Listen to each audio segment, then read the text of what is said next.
एक गांव में रमाकांत नाम का एक आदमी था। जाति से रमाकांत ब्राह्मण था और पूजा पाठ करवाने का काम किया करता था। रमाकांत के दो बेटे थे, संतोष और मदन। रमाकांत की पत्नी भी पूजा पाठ में रमाकांत के हाथ बटाया करती थी। चलो चलो जल्दी उठो, सूरज निकलने से पहले नहा धोकर तैयार हो जाओ। भगवान की पूजा करके भोजन ग्रहण करेंगे। सभी हर रोज रमाकांत के घर सूरज निकलने से पहले ही उठ जाते थे और नहा धोकर पूजा करने के लिए तैयार हो जाते थे। पिताजी, कभी तो सोने दीजिए, इतने सालों से हर रोज इतनी जल्दी उठा देते हैं। नहीं बेटा, ऐसा नहीं हो सकता। सबसे पहले मैं अपने पूरे घर वालों के साथ पूजा पाठ कर लेना चाहता हूँ, फिर पूरे दिन सभी लोगों के घर जाकर पूजा करवाना चाहता हूँ। नहीं पिताजी, मुझे कोई समस्या नहीं जल्दी उठने में। शाबाश बेटा। मदन, कुछ सीखो अपने छोटे भाई से। मदन के सभी दोस्त मदन के मन में गलत गलत बातें डालने लगते हैं और उसे धर्म के रास्ते से भटकाने लगते हैं और अपने साथ शामिल करना चाहते हैं। क्या यार मदन, तू भी ना उम्र देखी है अपनी। अभी तो तेरी उम्र मस्ती करने की है और तू कहाँ ध्यान मग्न में लगा रहता है। तेरे पिताजी की उम्र हो गई है तो उन्हें ही करने दे ये सब। ये उन पर ही शोभा देता है, तुझ पर नहीं। मदन दोस्तों की बात में आ जाता है। मदन के सभी दोस्त मदन को लेकर एक ढाबे पर आते हैं और उसके सामने मांस परोस देते हैं, साथ ही मदिरा भी रख देते हैं। दोस्तों, ये सब क्या है? इसे हटाओ मेरे सामने से। मैं इन सब चीजों का सेवन नहीं करता हूँ। अरे मदन, क्या तू भी ना कितना सोचता है। मजे ले जिंदगी का और भूल जा अपने पिताजी की सारी बातों को। सभी जबरदस्ती मदन को मांस खिला देते हैं और मदिरा भी पिला देते हैं। मदन को अपना होश भी नहीं रहता है, वो वही सो जाता है।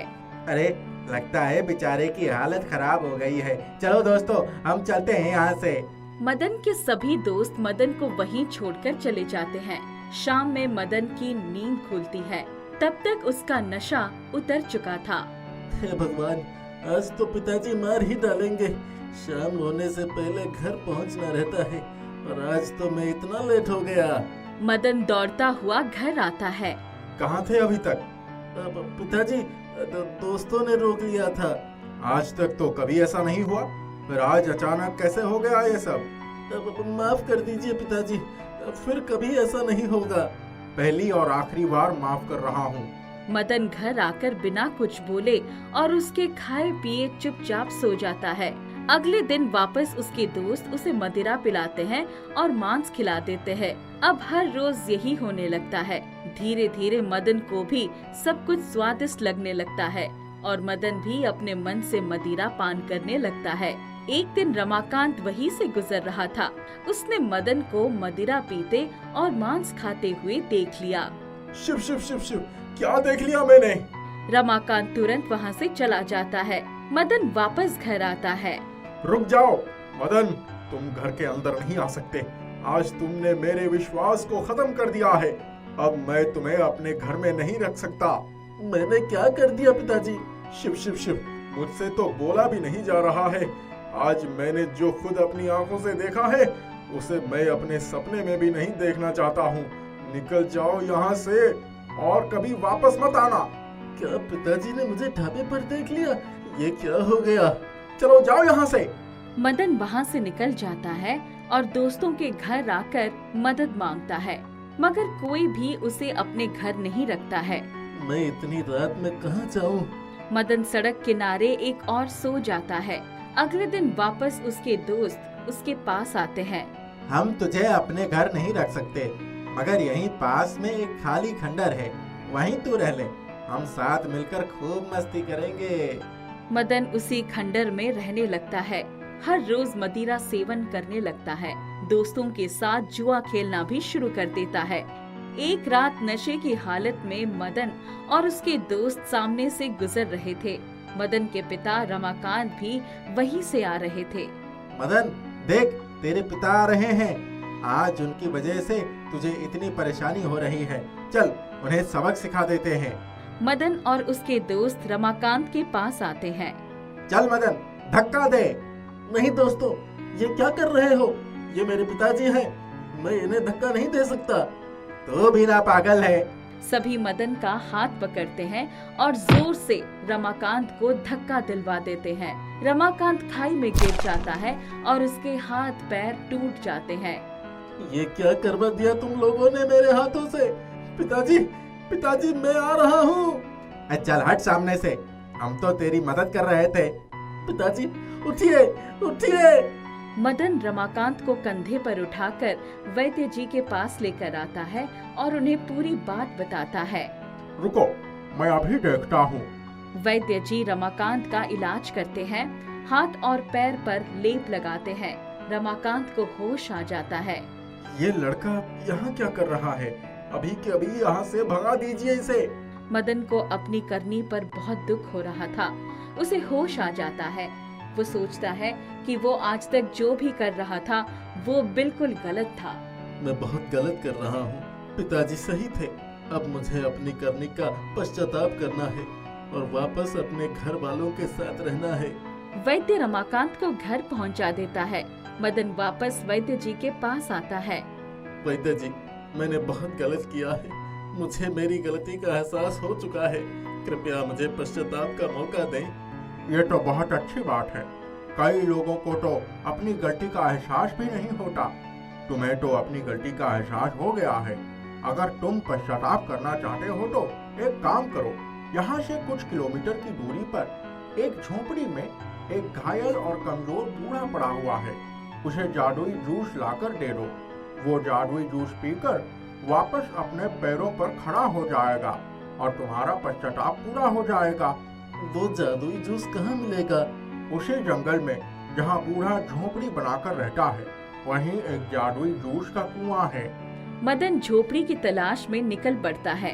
बहुत ढूंढने पर उसे झोपड़ी मिलती है।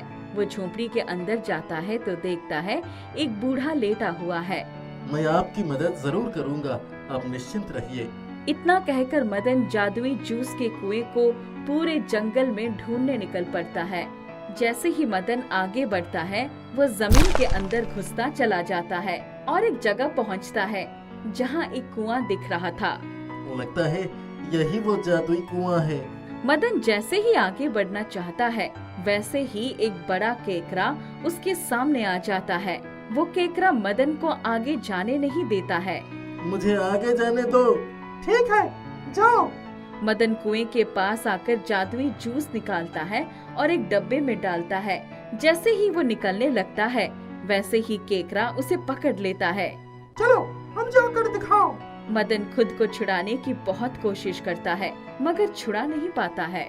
मदन उसी जादुई जूस से भरे डब्बे से केकड़ा को मारता है।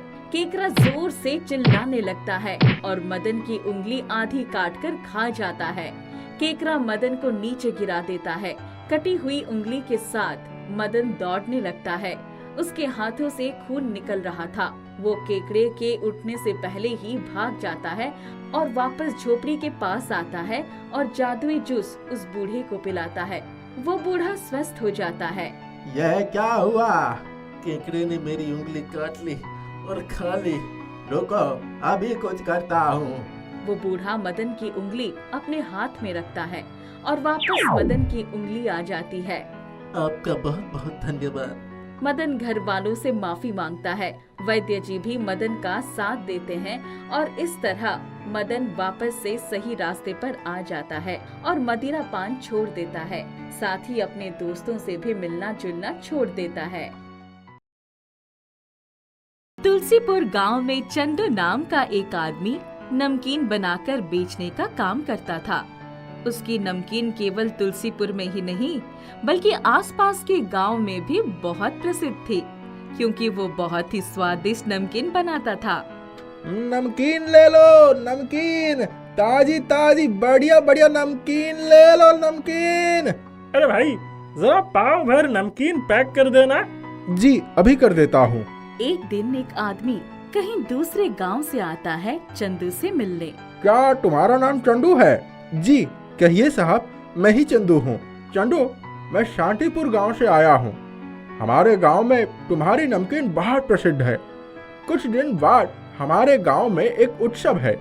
और हमारे गांव के मुखिया जी चाहते हैं कि उस उत्सव में तुम्हारे हाथ की नमकीन बांटी जाए। क्या तुम उसके लिए 20 किलो नमकीन बनाकर ला सकते हो? क्यों नहीं साहब, मैं आपके कहे अनुसार उत्सव से एक दिन पहले 20 किलो नमकीन लेके पहुंच जाऊंगा। आदमी चंदू को कुछ धन राशि दे के वहाँ से चला जाता है। चंदू खुशी खुशी पैसे लेके घर जाता है और उत्सव के लिए नमकीन बनाने की तैयारी करने लगता है। उत्सव से एक दिन पहले चंदू नमकीन को बड़े से बैग में पैक करके शांतिपुर गांव की ओर निकल पड़ता है। शांतिपुर गांव बहुत दूर था, तो चंदू जंगल के रास्ते जाने की सोचता है, क्योंकि जंगल का रास्ता छोटा था। चंदू जंगल से गुजर रहा होता है कि तभी उसे किसी के चिल्लाने की आवाज आती है। बचाओ! अरे कोई यहाँ है, बचाओ मुझे! चंदू आवाज की तरफ दौड़ता है और देखता है एक बड़ा सा भेड़िया एक साधु पर झपट रहा था। साधु बहुत घायल अवस्था में था। चंदू पास बड़ा सा पत्थर उठाकर भेड़िए पर फेंकता है, जिससे भेड़िया घायल हो जाता है और वहाँ से चला जाता है। धन्यवाद बेटा, तुमने मेरी जान बचाई। लेकिन तुम इतने सुनसान जंगल में क्या कर रहे हो? जी, मेरा नाम चंदू है और मैं शांतिपुर गांव में ये नमकीन देने जा रहा हूँ। मैं नमकीन बनाकर बेचता हूँ, जिससे मेरी अच्छी आमदनी होती है। आज मुझे शांतिपुर गांव में ये नमकीन देने जाना है, क्योंकि कल वहाँ एक उत्सव है जिसमें मेरी बनाई नमकीन बांटी जाएगी। बहुत खूब। अभी साधु और चंदू बातें कर ही रहे थे कि वो भेड़िया अचानक से वापस आ जाता है और चंदू पर झपट पड़ता है। चंदू कुछ समझ पाता इससे पहले ही भेड़िया चंदू का बैग अपने दांतों में दबाकर खींच लेता है। चंदू भेड़िए से बैग वापस लेने की कोशिश करता है और इसी छीना झपटी में बैग फट जाता है और सारी नमकीन मिट्टी में बिखर जाती है। भेड़िया फिर भाग जाता है, लेकिन चंदू अपनी नमकीन को बिखरा हुआ देखकर रोने लगता है। सत्यानाश जाए उस भेड़िए का, मेरा इतना नुकसान कर दिया। उठो बेटा, रो मत, मैं तुम्हारी मदद करूंगा। महात्मा जी, मेरी सारी मेहनत मिट्टी में मिल गई। अब इतनी जल्दी इतनी सारी नमकीन कैसे बनेगी? ये लो बेटा, ये नमकीन रख लो, तुम्हारे काम आएगी। महात्मा जी, मुझे 20 किलो नमकीन चाहिए और ये तो केवल 1 किलो है। चिंता ना करो बेटा, तुम शांतिपुर के लिए निकल जाओ। जब तक वहाँ पहुँचोगे तुम्हें 20 किलो नमकीन ही मिलेगी। चंदू को कुछ समझ नहीं आता, लेकिन वो नमकीन लेके चल पड़ता है। चलते चलते चंदू थक जाता है, तो वो कुछ देर आराम करने के लिए एक पेड़ के नीचे बैठ जाता है। बहुत भूख लगी है। उस बैग में मेरा भोजन भी था। उस नाज पीटे भेड़िए ने मेरा सारा खाना और नमकीन खराब कर दी। ना जाने अब मेरा क्या होगा। चंदू अभी भोजन का नाम लेता ही है कि उसके सामने ढेर सारा भोजन आ जाता है। उसे कुछ समझ नहीं आता कि ये कैसे हुआ, लेकिन उसे बहुत भूख लगी थी, तो वो भोजन पर टूट पड़ता है और सारा भोजन समाप्त कर देता है। तभी उसे नींद आने लगती है। अरे, इतना स्वादिष्ट भोजन खाकर तो नींद आने लगी है। काश एक तकिया और चादर मिल जाते तो थोड़ी देर सो जाता और फिर आगे निकलता। चंदू के इतने कहते ही वहाँ चादर और तकिया आ जाते हैं। अरे, ये सब क्या हो रहा है? पहले खाना और अब ये चादर और तकिया। चंदू साधु का दिया हुआ नमकीन का पैकेट अपने हाथ में लेकर देखता है। महात्मा जी ने कहा था कि शांतिपुर पहुंचने तक नमकीन 20 किलो हो जाएगी, लेकिन ये तो केवल 1 किलो ही है। लगता है महात्मा जी मजाक कर रहे थे। समझ नहीं आ रहा 20 किलो नमकीन कहाँ से आएगी। चंदू के इतना कहते ही वहाँ 20 किलो नमकीन आ जाती है, जिससे बहुत ही अच्छी खुशबू आ रही थी। चंदू उस नमकीन को चख कर देखता है तो उसका स्वाद उसकी बनाई हुई नमकीन से भी ज्यादा अच्छा था। अब चंदू को साधु की बात याद आती है कि शांतिपुर पहुंचने तक ये नमकीन 20 किलो हो जाएगी। ओह, बहुत थक गया हूँ। कोई गाड़ी मिल जाए तो मैं आराम से शांतिपुर पहुंच जाऊंगा। तभी जंगल के बीच अचानक एक गाड़ी आ जाती है और चंदू उसमें सवार होकर शांतिपुर के लिए निकल पड़ता है। चंदू साधु का दिया हुआ नमकीन का पैकेट अपने पास रख लेता है और 20 किलो नमकीन शांतिपुर के मुखिया को दे देता है। अरे वाह, ये तो बहुत स्वादिष्ट है। तुम्हारी नमकीन के बारे में जितना सुना था, ये तो उससे भी ज्यादा स्वादिष्ट है। एक काम करो, आज रात तुम यहीं रुक जाओ, कल उत्सव के बाद चले जाना। जी, जैसा आप कहें मालिक। मुखिया जी चंदू को अपने घर के पीछे बनी झोपड़ी में ठहरने को कहते हैं, जो खाली थी। चंदू झोपड़ी में जाता है, लेकिन वहाँ बहुत गंदी थी और अंदर बहुत अंधेरा था। अरे, यहाँ ना तो बिजली है और ना ही साफ सफाई, कोई कैसा रहेगा यहाँ?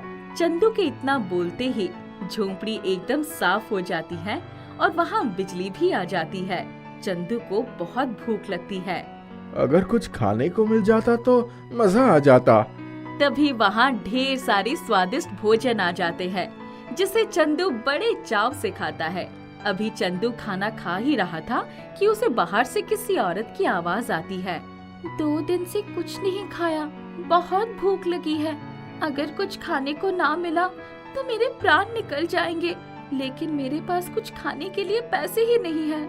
लगता है आज की रात मेरे जीवन की आखिरी रात होने वाली है। चंदू खिड़की के पास खड़ा होकर उस औरत की सारी बातें सुन लेता है। उसे उस औरत पर बहुत दया आती है। वो नमकीन की मदद से उस औरत के लिए खाना लेता है। ये लीजिए माँ जी, आपको बहुत भूख लगी थी ना, ये लीजिए, खाना खा लीजिए। औरत खाना लेकर बहुत खुश होती है और चंदू को ढेर सारा आशीर्वाद देती है। चंदू को उस औरत की मदद करके बहुत अच्छा लगता है। उस बूढ़ी माँ जी की मदद करके दिल को बहुत सुकून मिल रहा है। उस साधु ने नमकीन देकर मेरी मदद की और अब मेरा कर्ज है कि मैं इसी तरह दूसरों की मदद करूं, जिससे मुझे भी खुशी मिलेगी और लोगों की जरूरतें भी पूरी होंगी। मैं अब से इस नमकीन की सहायता से केवल अपनी ही नहीं बल्कि लोगों की जरूरतें भी पूरी करूंगा। ऐसा कहकर चंदू चैन की नींद सोता है और बाहर खड़ी वो बूढ़ी औरत, जो असल में वो साधु था जिसने चंदू को वो नमकीन दी थी, बहुत खुश होता है कि उसने जादुई नमकीन एक सही व्यक्ति के हाथ में दी है।